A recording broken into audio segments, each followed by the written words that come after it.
즐거운 통합사회를 함께할 교사조아라입니다. 오늘은요, 우리 2단원 자연환경과 인간의 마지막 시간입니다. 우리 친구들 끝까지 열심히 들으셔서 꼭 유종의 미를 거두셨으면 좋겠습니다. 그럼 본격적인 수업을 한번 시작해 보도록 할게요. 우리 일단은 지난 시간에 배웠던 내용을 복습하고 넘어갈 텐데요. 우리 지난 시간에는 지구온난화 문제, 이 지구온난화 문제를 해결하기 위한 국제협약들에 대해 살펴봤습니다.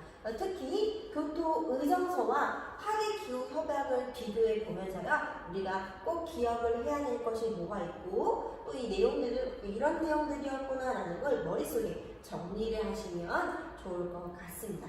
그럼 볼게요. 우선 감축 대상입니다. 이 온실가스 배출량을 줄여야 하는 감축 대상은요, 교토의정서에서는 선진국이 앞장서고 있습니다.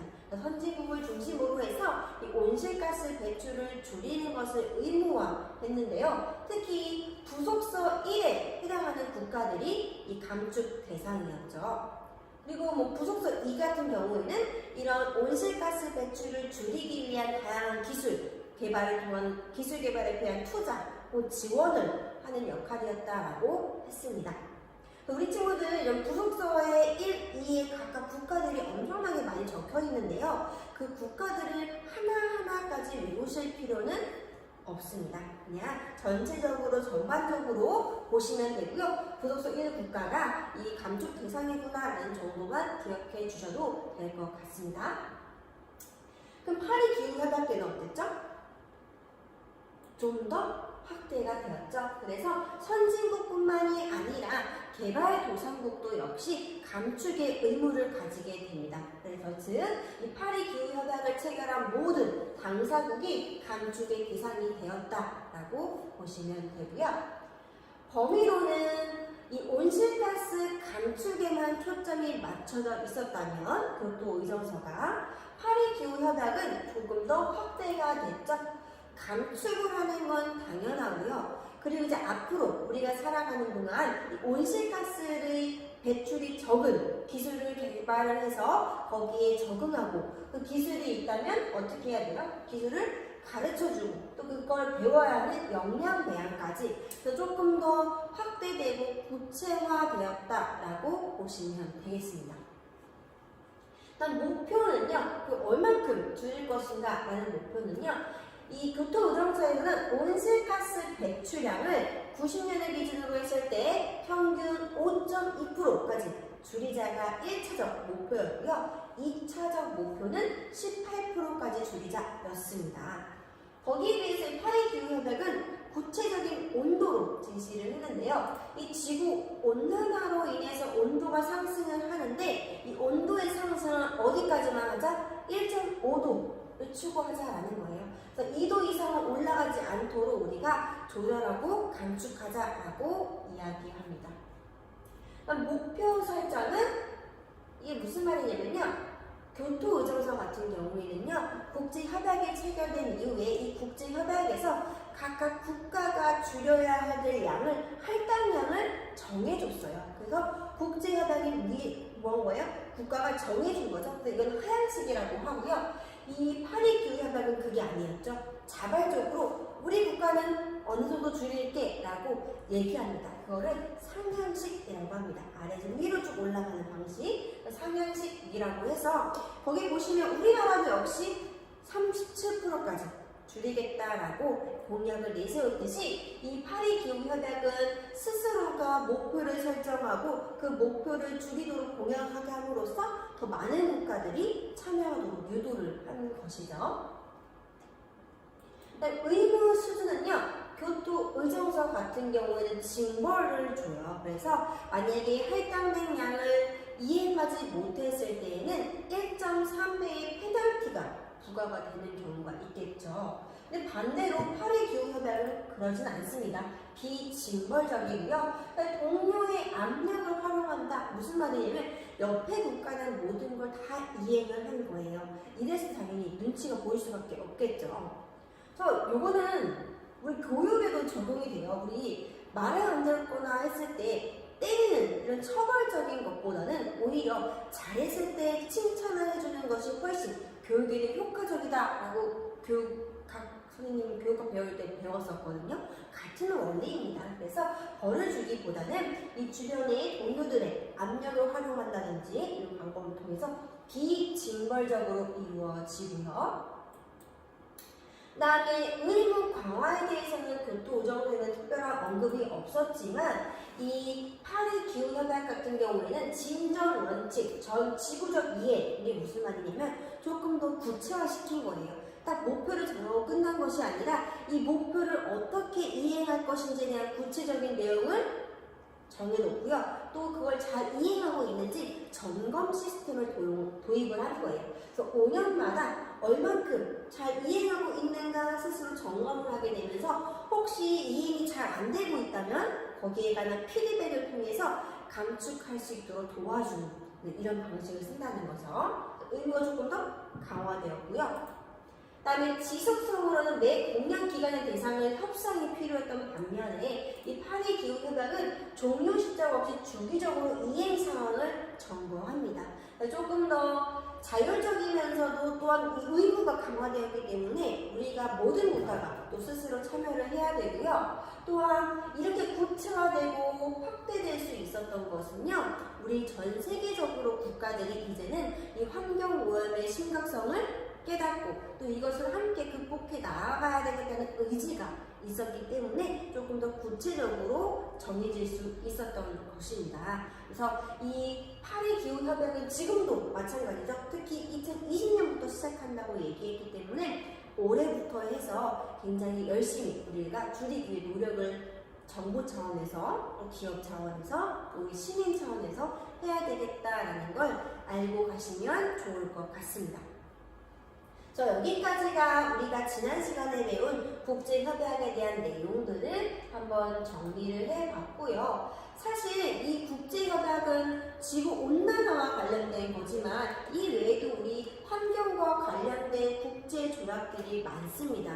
국제협력들이 많은데요. 우리 친구들이 알만한 거 몬트리올 의정서 들어본 친구들 있죠? 이것은 오존층 파괴를 보호하기 위해서 맺은 국제협약이고요. 이 외에도 람사르 협약, 이건 습지대 보호거든요. 람사르 협약 등 다양한 기후 변화 협약도 있지만 이 환경과 관련된 국제협약이 굉장히 많다라는 것도 알고 계시면 좋을 것 같습니다. 그래서 여기까지가 지난 시간 내용 복습이고요. 더 나아가서 이런 국제협약을 바탕으로 그러면 우리 정부는 어떤 노력을 하고 있을지 정부의 노력을 먼저 살펴보겠습니다. 우리 교과서는 62쪽이고요. 그 다음에 여러분이 가지고 계신 프린트는 22쪽에 해당합니다. 정부의 노력을 볼 텐데요. 우리나라는 제조업이나 혹은 에너지 가산업이 많이 이루어지는 국가입니다. 그러다 보니 이런 화석 연료로 인한 문제, 또 지구온난화 문제가 발생하기도 하는데요. 이런 문제에 있어서 방어적인 태세를 가지고 대응을 하기보다는요. 조금 더 적극적인 자세로 임할 필요가 있겠죠. 그럼 내용들을 좀 살펴보면 현재도 지금 계속해서 확대되고 있는 추세입니다. 그래서 환경 관련된 법률을 제정하는데요. 예를 들면 우리 요즘은 이런 코로나 때문에 마스크를 많이 쓰고 있기는 하지만 이런 KF94라는 마스크가 나오게 된 배경에는 미세먼지가 있죠. 이런 미세먼지의 원인이 되는 게 바로 이 화석연료인 황산화물이나 질소산화물이라는 것인데요. 이런 것들이 배출되는 양을 기준을 정해놓는 겁니다. 그래서 제도상에 이런 배출 허용 기준을 정해서 그런 산업들이 이루어질 때 이 허용 범위를 초과했을 경우에는 어떻게 될까요? 벌금을 징수한다든지 이런 방법을 통해서 환경오염 문제를 해결하기 위해 다양한 각종 제도를 제정을 하고 있고요. 그 다음 환경정책도 펼치고 있습니다. 우리 국가 차원에서 환경정책이 무엇이 있는지는 요 밑으로 다시 한번 언급할 거니까 우선 넘어가고요. 또 친환경 산업을 육성하고 있습니다. 말 그대로요. 이런 화석연료 사용을 줄이기 위해 만들어진 다양한 에너지들 뭐라고 부르죠? 네, 과학주에 관심 많은 친구들은 이미 알고 있죠. 신재생에너지라고 합니다. 그래서 뭐 태양광, 태양열, 풍력, 수력 등을 이용한 해서 에너지를 만드는 건데요. 그런 신재생에너지를 통해서 산업이 이루어지는 거죠. 이런 기술 개발도 열심히 이루어지고 있는 추세입니다. 그럼 어떤 정책들이 펼쳐지고 있는지 좀 살펴보면요. 바로 이 배출권 거래제, 우리 지난 시간에 국제협약에서 배웠죠. 어디서 언급이 됐었죠? 네, 맞습니다. 교토의정서에서 이 탄소 배출권 거래제가 이루어졌는데요. 우리 국가 내에서도 이런 온실가스 배출권 거래제가 이루어지고 있습니다. 그래서 기업과 기업 간에 서로에게 부족하거나 남는 것이 있으면 거래를 통해서 할 수 있는 배출권 거래제가 시행되고 있고요. 또한 물, 토양, 대기 등에 관한 환경 보전법이 제정이 되고 있죠. 당연히 이런 대기 중의 미세먼지 문제, 지구온난화 문제도 있지만요. 우리가 너무 무분별하게 사용함으로써 인해서 이런 물 오염, 바다 오염도 굉장히 심합니다. 물이나 토양의 오염도 심각하거든요. 그래서 이런 다양한 환경 문제를 해결하기 위해서 환경보전법이 존재합니다. 그래서 이 환경부에서 이러한 문제들을 해결하기 위해서 지금 꾸준히 노력하고 있다라고 보시면 되겠습니다. 또 하나는 탄소 성적 표시 제도라는 건데요. 이건 뭐냐면 이 물건, 우리 물건을 자세히 보시면 우리 교과서 62쪽에 아래에 보시면 사진을 통해 보는 사례가 있어요. 제일 첫 번째 게 바로 이 탄소 성적 표시 제도에 관련된 그 스티커인데요. 여기 붙어 있습니다. 그래서 이 물품, 전자기기라든지 우리 생활용품에 붙어 있으면서 이 물건이 생산되고 운송되고 그리고 사용될 때 그리고 폐기될 때까지의 발생되는 온실가스를 뭐로 환산한 거예요? 탄소, 이산화탄소로 환산을 해서 표시를 해두는 거예요. 이렇게 표시를 해둠으로써 이 제품은 친환경 물품이구나, 저탄소 상품이구나 라는 걸 알 수 있게끔 붙여놓음으로써 소비자들이 그걸 보고 어떻게 하는 거예요? 이거는 친환경 상품이구나. 그럼 더 구매를 많이 하도록 유도를 하는 거죠. 이런 방법들을 통해서 정부에 적극적으로 노력을 하고 있습니다. 그래서 이 그림 본 김에 이 관련된 탄소 성적 표시 제도와 관련된 내용을 조금 더 해드리면요. 이것은 3단계로 구분이 돼요. 그래서 첫 번째 단계는 탄소 배출량 인증이라고 해서 그 탄소가 얼만큼 배출되는지의 량을 표시를 해 둔 거고요. 2단계는 저탄소 상품 인증이에요. 그래서 국가가 정해놓은 그 탄소 배출량의 기준 이하로 발생하는 상품일 경우에 2단계를 표시해서 이거는 저탄소 상품이다라는 걸 인증을 해주는 거고요. 마지막 3단계는 탄소 중립 제품 인증이에요. 즉 이거는 탄소 배출이 0에 가까운 제품들이에요. 그래서 친환경, 즉 신재생에너지를 사용한다든지 이런 친환경 상품으로서의 가치가 있는 것들은 3단계 마크가 표시되어 있겠죠. 그래서 소비자에게는 정보를 제공하기도 하고 소비자 입장에서는 환경을 위해 조금 더 구입할 수 있는 구체적인 선택지를 제공해 주는 거죠. 그래서 이렇게 정부의 입장을 조금 더 살펴봤고요. 그림 본 김에 옆에 그림도 볼게요. 그 다음에 두 번째 그림은 아까 뭐와 관련된 걸까요? 물, 이런 바다와 관련된 건데요. 우리 바다의 날이라는 게 존재해요. 달력 자세히 보시면 바다의 날이라고 적힌 게 있는데 바로 언제냐면 우리 얼마 남지 않았습니다. 5월 31일입니다. 5월 31일은요 바다의 날이라고 해서 바다에 있는 쓰레기들을 제거해주기 위한 노력들인데요. 요건 약간 시민 단체가 많이 활동하고 참여하고 있는 그림이고요. 그 다음에 마지막 그림은 바로 전기버스입니다. 전기버스.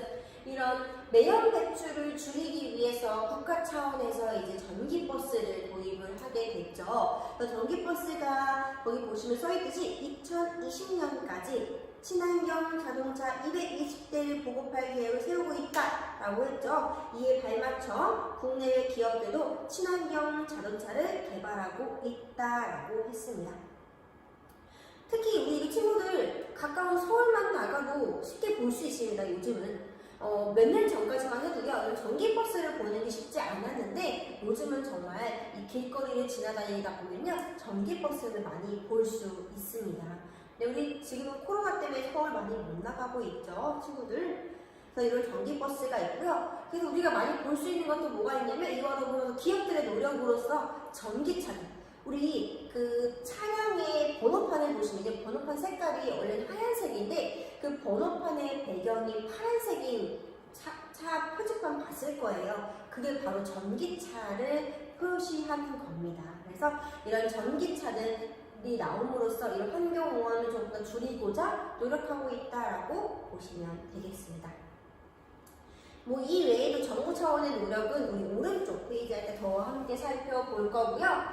아래로 내려오는 시민사회의 노력입니다. 그러니까 우리 시민의 노력을 좀 살펴보면 첫 번째, 환경 문제의 심각성을 시민들에게 알리는 게 바로 이 시민단체들의 노력이겠죠. 그래서 NGO 단체들이라고 하죠. 비정부 기구들은요, 이런 환경 문제의 심각성을 알리기 위해 다양한 캠페인을 하기도 하고요. 광고를 내기도 하는 거죠. 그 다음에 환경 보호를 위해 활동 참여를 유도하기도 합니다. 그래서 대표적으로 우리 이런 거기에 보시면 환경 이런 문제를 해결하기 위해 노력 중에 하나로서 그린피스라는 말 들어보셨죠? 그린피스 혹은 이 그린키즈 에코빌리지라는 시민단체들이 존재하거든요. 이 시민단체들에서 환경보호를 위해 활동 참여를 유도하면서 우리가 할 수 있는 건 뭐가 있을까? 가장 쉬운 것 중에 하나는 정기 후원도 거기에 들어갈 수 있고요. 그렇죠? 그렇게 보시면 됩니다. 그 다음에 의회나 정부의 환경보호서 제출 등 환경정책 과정에 영향력을 행사하는 겁니다. 즉, 우리 시민들이 관심을 가지고 있다는 걸 보여줘야 돼요. 국가에서 아무리 노력한다고 한들 우리 시민들의 참여가 없다면 말짱 도루묵이겠죠. 그것처럼요, 시민단체에서는 이 국가가 어떻게 하고 있는지 감시자 역할을 해줄 필요도 있다는 거예요. 정말 국가가 이 환경오염 문제를 해결하기 위해서 효율적으로 일을 하고 있는가, 그런 정책들에 대한 보고서를요, 우리 시민단체에서 읽고 잘못된 부분은 피드백을 해주는 방식을 통해서 영향력을 행사를 하고 있고요. 넘어가서는 이제 기업의 노력을 또 볼 건데요. 기업의 노력은 일단 환경 정화 시설을 정비하는 시스템을 갖추고 있는데요. 예를 들면 음식점 같은 경우에도요, 이런 유해 연기를 그냥 배출하는 것이 아니라요, 이런 유해가스를 오염 방지할 수 있는 정화시설을 갖추고 있고요. 그리고 다양한 산업단지 같은 경우에도 오염물질을 그냥 버리는 것이 아니라 이 오염물질을 정화해서 폐기 처리하는 방식을 갖추고 있습니다.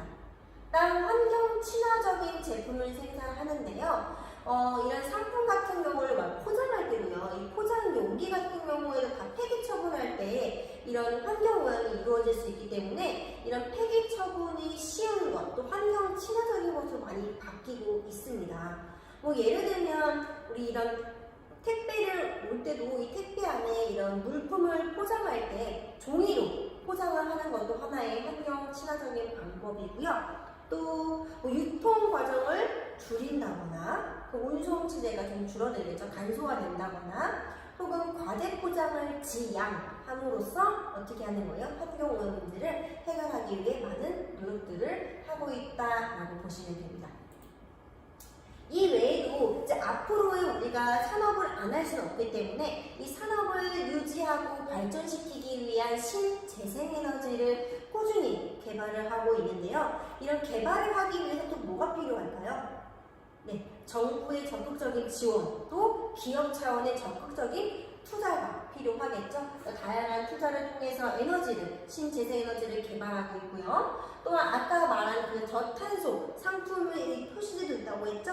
탄소 성적 표시제도가 있듯이 이제 앞으로는 이산화탄소가 발생이 적은 저탄소 상품을 만들기 위해 많은 노력들을 하고 있습니다. 그래서 이거 아까 우리 본 그림이에요. 환경부에서 붙이는 탄소가 얼만큼 배출되는지를 붙이는 스티커, 바다의 날 살펴봤고 전기버스까지 조금 전에 교과서로 같이 먼저 살펴봤습니다. 그러면 넘어가서 63쪽으로 가보도록 하겠습니다. 해결하라고 해서 특히 우리 현재 가장 심각한 문제 중에 하나 미세먼지죠. 한 5년 전만 해도요. 옛날에는 날씨를 볼 때 정말 비가 오는지 안 오는지 추운지 더운지 정도만 확인했던 것 같은데 요즘은 어때요? 미세먼지가 얼만큼 되는지를 꼭 확인하고 있죠. 정말 시대가 많이 바뀌었고요. 그만큼 대기오염이 심각한 수준이라는 거예요. 그래서 이런 문제를 해결하기 위해 어떤 것들이 있고 왜 미세먼지가 우리한테 심각한 환경 오염인지 한번 읽고 일단 넘어가도록 할게요. 거기 보시면 읽어볼게요. 거기 보면 우리는 종종 오늘은 미세먼지가 나쁜 단계이고 내일은 보통 단계가 될 것이니 외출을 내일로 미루는 것이 좋겠다라는 일기예보를 보게 된다는 거예요. 또 우리 학교도 마찬가지예요. 우리 학교에서도요. 그날의 미세먼지가 나쁨일 경우에는 이 체육활동 등 실외 활동을 지양해달라고 얘기를 합니다. 이처럼 이런 현재 오늘날에는 이런 미세먼지의 좋고 나쁨이 굉장히 우리의 모든 생활에 영향력을 엄청나다라는 걸 볼 수 있겠죠. 왜 그러냐면요. 두 줄 내려오시면요. 중금속과 각종 화학물질 등 유해물질이 포함된 미세먼지는 호흡기 질환, 또한 심혈관 질환, 피부 질환 등의 원인으로 드러나기 때문에 우리 사람들의 건강을 위협하고 있다라고 되어 있습니다. 특히 노약자분들, 기관지가 약한 사람들은요, 이 미세먼지가 심각할 때 정말 나가지 않는 게 좋다고 하죠. 그만큼 이게 몸에 좋지 않다. 왜냐면 누적되기 때문에 이런 것들은 우리 몸속에 누적이 돼서 결국 우리에게 질병으로 나타나기 때문이다라고 하는 거고요. 이런 분들 미세먼지를 예방하기 위한 우리의 노력은 뭘 하고 있어요? 맞아요. 우리 친구도 아직 학교에 안 와서 모르겠지만요. 각각 교실에 이제 뭐가 드디어 설치가 됐냐면 공기청정기가 설치됐습니다. 그래서 이런 미세먼지로부터 우리의 건강을 지키기 위해서 실내에서는 공기청정기를 틀기도 하고요. 요즘 우리는 코로나 때문에 많이 쓰지만 원래는 뭐예요? 이런 미세먼지로부터 우리 호흡기를 지키기 위해 황사 마스크 쓰죠? 이런 황사 마스크 쓰는 것도 하나의 예방법이라고 할 수 있죠. 이런 방법들이 있는 거가 나와 있는 거고, 그러면 이런 왜 발생을 하고 이 발생함으로써 나타나는 문제점이 무엇인지 아래에 쓰게 되어 있습니다. 우리 친구들 한 10초 정도 이거 선생님이 놔둘 테니까요. 친구들은 정지 버튼 누르시고 한번 써보셨으면 좋겠습니다. 네, 보시면요. 일단은 이런 미세먼지가 왜 발생하는지 발생의 원인은요. 이 석유와 같은 화석연료가 이 연소될 때 생기는 그 유해 물질들 때문입니다. 유해 물질들, 우리 눈에는 잘 보이지 않지만 석유와 같은 이 화석연소를 태울 때 나타나는 유해 물질들, 또한 제조업과 자동차 매연 등에서 나오는 배출가스가 바로 대표적인 원인입니다. 그래서 특히 자동차 같은 경우에는 그래서 매연을 줄이기 위해서 전기차가 나왔다까지가 우리가 아까 배운 내용이고요. 이로 인한 문제점은 뭐냐면 아까도 말했지만 우리 호흡기 질환을 가지고 있는 사람들에게 정말 치명적이라는 거죠. 호흡기 질병의 원인이 되고요. 또한 우리 면역 기능의 약화, 폐 기능의 약화 등으로 오기 때문에 우리 사람에게 건강에 굉장히 해롭다라는 거 보시면 되겠습니다.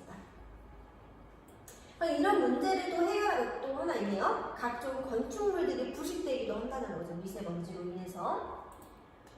그럼 이런 문제를 해결하기 위해서 정부 차원, 시민단체 차원, 기업의 차원의 노력으로는 무엇이 있을지 좀 살펴볼게요.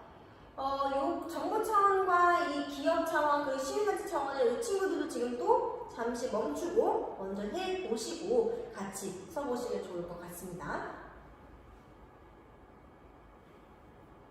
자, 한번 보도록 할게요. 그러면 시민단체의 노력부터 좀 보도록 하겠습니다. 시민단체의 노력으로는요, 이 미세먼지의 문제점의 심각성을 알리는 캠페인을 꾸준히 해야 된다는 거죠. 우리 요즘은 지하철을 타도 버스를 타도 어디에 가도 광고들이 많이 나와 있죠. 광고 배너들 볼 수 있을 거예요. 이런 광고 배너를 통해서 이 미세먼지가 심각하다는 걸 알릴 필요가 있다는 거예요.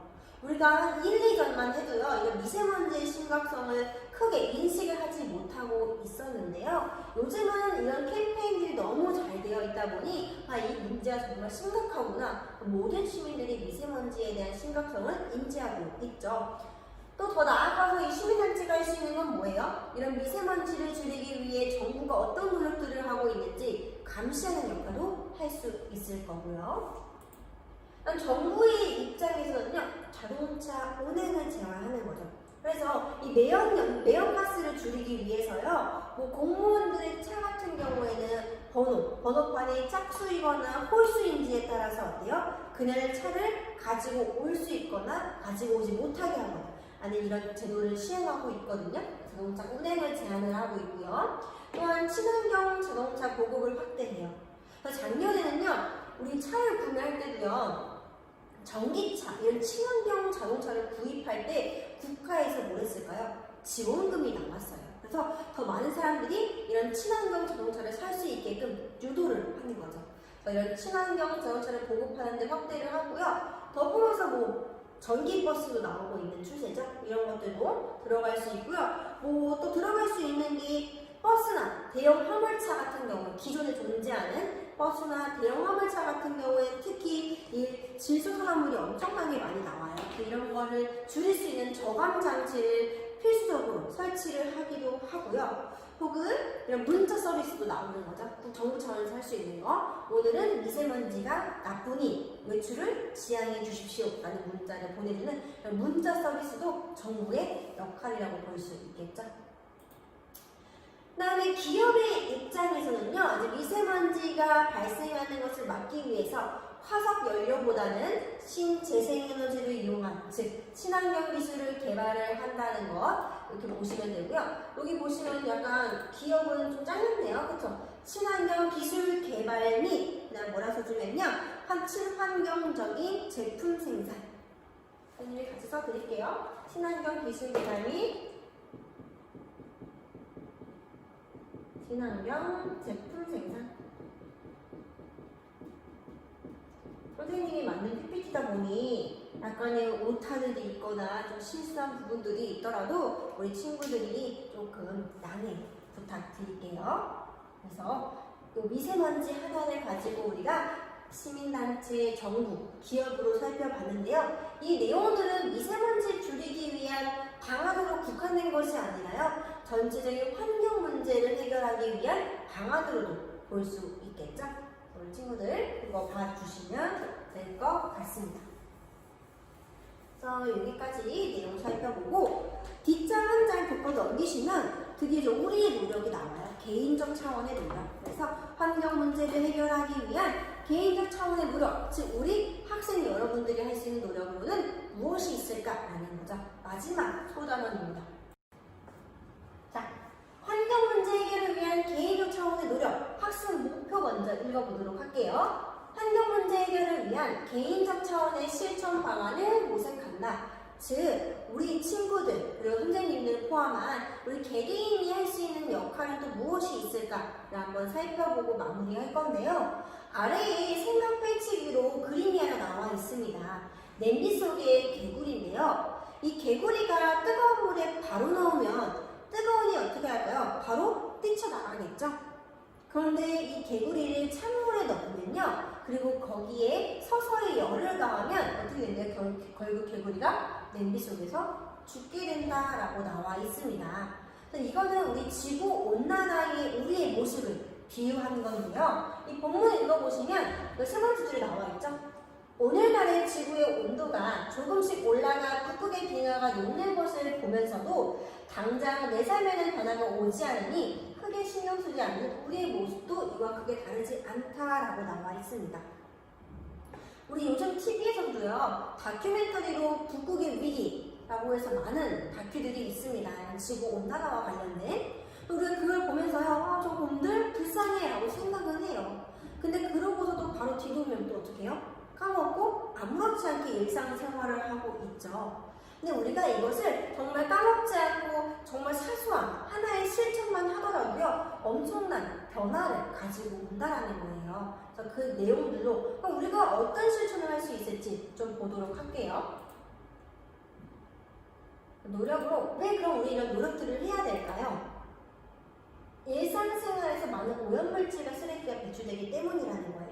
즉 우리가 아무렇지 않게 학교에서도 매점에 가서 음식을 사 먹고 버리는 종이, 그리고 배달 음식을 시켜 먹을 때 아무렇지 않게 사용하고 버리는 일회용품들, 그리고 우리가 씻고 나서 머리를 고정시키기 위해 뿌리는 스프레이, 이런 것들이 하나하나 뭐가 된다는 거예요? 결국 환경 오염을 일으키는 원인이 된다는 거죠. 그래서 우리 역시 이런 환경 오염을 만드는데 영향을 미친 하나의 존재라는 거예요. 그래서 우리 역시 참여해야 된다라는 거고요. 또한 이 개개인의 행동과 선택이 환경에 영향을 미치기 때문에 우리가 무슨 생각을 해야 돼요? 환경을 보호하기 위한 마음가짐을 가져야 되고요. 실천을 해야 된다는 거죠.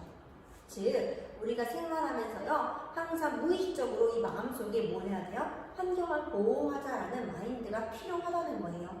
그래서 우리 커피숍에 가서도 일회용품을 사용하기보다는 텀블러를 들고 가서 사용하는 것이 훨씬 환경 오염 문제를 해결하는 하나의 실천 방안이 되겠죠. 뭐 이 외에도요, 우리 64쪽 아래에 보시면요, 그림들이 있죠. 우표. 우리가 할 수 있는 노력들이에요. 물 아껴 쓰기. 우리 양치할 때 물 틀어놓고 양치하는 것이 아니라 물을 끄고 양치하는 습관도 엄청나게 물 절약을 할 수 있는 하나의 실천 방안이고요. 에너지 절약. 내가 방을 나갈 때 불을 켜놓고 나가는 것이 아니라 불을 끄고 나가는 습관. 이 사소한 습관이 뭐가 된다? 환경 오염 문제를 해결하는데 하나에 일조한다라는 거. 그다음 재활용하기. 굉장히 중요한 거죠. 재활용하기. 이 재활용하기, 우리 플라스틱을 그냥 버리는 게 아니라 안에 있는 오염 물질들을 씻어내서 재활용하는 습관도 이런 우리 환경 오염 문제를 해결하는 하나의 방법이고요. 그 다음에 가까운 거리는 대중교통을 이용하기보다는 뭘 이용하는 거예요? 자전거를 이용하는 거. 그럼 자전거를 이용함으로써 환경 오염도 줄일 수 있고요. 우리 건강도 챙길 수 있는 일석이조 방법이겠죠? 그 다음에 세 번째로는, 마지막으로는 대중교통 이용하기. 이 맥락은요, 우리가 먼 거리를 이동할 때 개개인이 각각의 자동차를 끌고 가면 매연이 훨씬 많이 발생을 하기 때문에 이런 자동차보다는 대중교통을 통해서 이동을 하자라는 거죠. 그래서 우리가 할 수 있는 다양한 예시들이 나와 있습니다. 그 다음에 65쪽에도 우리가 할 수 있는 내용들과 관련된 캠페인들이 나와 있는데요. 바로 일주일에 하루 고기를 안 먹으면 나타나는 현상이에요. 우리가 하루만 고기를 안 먹어도요, 그 효과가 어떠냐면요, 자동차 500만 대가 감소되는 효과를 가지고 온다는 거예요.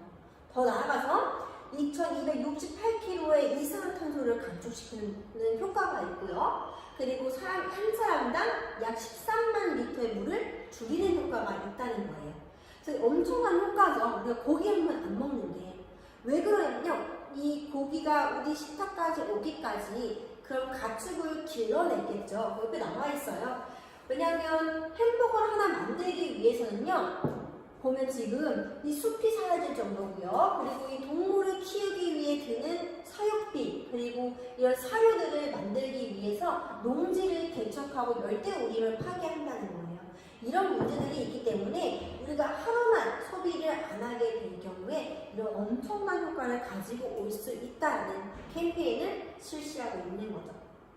이런 캠페인이 없었다면 우리가 고기 안 먹는 게 무슨 환경오염 문제를 해결하는 데 도움이 되겠어? 라고 생각하겠지만 이런 효과들이 있다는 거. 우리 오늘 배웠죠, 친구들? 그 다음 또 하나로는 그 아래에 나와 있습니다. 탄소나무 계산기라고 해서요, 미세먼지와 관련된 내용이에요. 그래서 이 글을 한번 읽어보면요, 미세먼지는 눈으로 식별하기 어렵고 가늘고 작은 먼지로 자연 발생이 아닌 눈으로 인해서 발생한다. 도시 발생, 즉 인간으로 인해서 발생된다라는 거죠. 결국 이거는 호흡기 질환으로 건강을 위협한다라고 나와 있습니다. 즉 이 탄소나무 계산기는요, 우리가 배출하는 이 탄소가 뭘 남는다? 시작 1문장입니다. 네, 그렇답니다. 몇 그루의 나무가 소비된다라는 걸 보여주는 거예요. 심각성을 깨닫게 되겠죠? 그래서 이런 것들 나오면 봅시다. 우리 가족은 한 달 동안에 총 1144kg의 이산화탄소를 배출했다. 이건 꼭 이 문제, 이산화탄소 배출을 없애기 위해서 나무 몇 그루를 심어야 되냐면 10그루를 심어야 된다는 거예요. 그래서 이렇게 계산을 통해서 심각성을 인지시켜주는 하나의 어플이다라고 보시면 되겠죠. 그래서 여기까지가 우리 내용들이고요. 그 외에도 그 65쪽의 아래에 보시면 우리가 실천할 수 있는 방안으로 집에서 할 수 있는 거, 학교에서 할 수 있는 거, 이동할 때 할 수 있는 거 나와 있네요. 그럼 집에서 할 수 있는 거 뭐가 있을까요? 아까도 얘기했지만 에너지 절약하는 방법으로 콘센트 빼고 다니는 거, 빼고 꽂고 하는 거. 이것도 하나의 되게 작은 실천이지만 환경 문제를 해결하는 큰 노력이 된다는 거예요.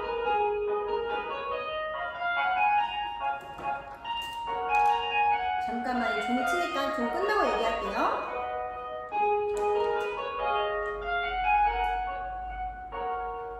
네, 우리 역시 수업이 끝나가고 있습니다. 오늘 이제 마무리를 하도록 할게요. 그 다음에 학교에서는요, 빈 교실, 불 끄고 이동 수업할 때 불 끄고 가는 거, 선풍기 끄는 거, 이것도 다 하나의 에너지 절약이고요. 이동할 때는 자전거 타고 다니고 걸어 다니는 거, 이것도 다 우리가 할 수 있는 노력들입니다. 그래서 여기까지가 우리 2단원 마지막 소단원까지 마무리했고요. 우리 친구들 다들 열심히 잘 들으셨죠? 그래서 드디어 2단원까지 마무리를 하게 됐습니다. 우리 친구들 지금까지 열심히 잘 따라와주고 들어주셔서 감사하고요. 다음 시간부터는 우리 방재덕 선생님께서 3단원을 또 가르쳐 주실 예정입니다. 우리 친구들 또 다음 시간에 뵙겠습니다. 수고 많으셨습니다.